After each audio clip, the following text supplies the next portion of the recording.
Slovenske kmetijske zadruge bi se morale v prvi vrsti med sabo poslovno povezati, ne kapitalsko združiti, kot nekateri mislijo. In s poslovnim povezovanjem in z ustanovitvijo zadruge drugega reda, preko katere bi potem nabavljale skupni repromaterial, bi lahko dosegle bistvene prihranke. Zaradi tega, ker bi imeli bistvene boljše pogajalske pozicije do slovenskih dobaviteljev, ki dejansko zdaj dobavljajo tem zadrugam posamezno, samostojno, tako kot se je delalo dejansko že 20 let. V tujini te prakse ni več.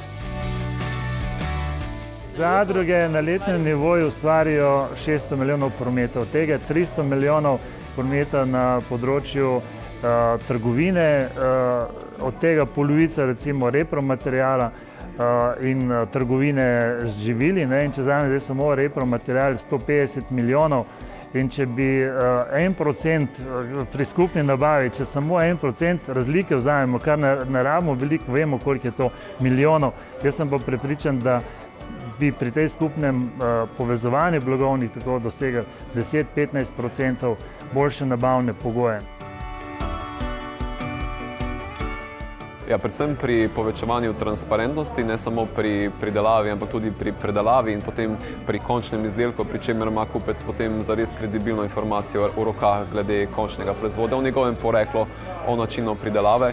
Nenazadnje lahko blockchain tehnologija pomaga kmetom, proizvajalcem, državi, da ugotavljajo skladnost nekih izjav o izdelkih oziroma veljavnih certifikatov, da lahko kmetje mogoče celo pocenijo postopek zagotavljanja skladnosti z določenimi certifikati skozi mogoče neke spletne vmesnike, ki so povezani z blockchainom.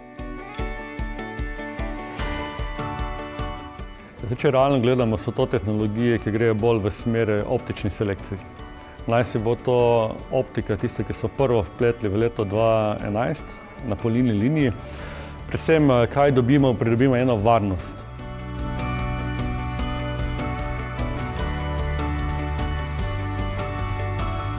Vsekakor bomo rabili demonstracijski center, da bomo lahko prenos tehnologij prikazali, tudi ga pravilno implementirali, da bodo tu naše fakultete, univerze in raziskovalci se dvignili iz podprečja, da bodo lahko svetovalci dobili preverjene informacije in tako predali jih tudi kmetom in tudi sami kmeti prišli, se naučili in potem tehnološko dvignili svojo raven kmetij na neko drugo področje. Druga stvar, ki je to v bistvu ta zakonodaja glede gradbenega dovoljenja za rastlinjake.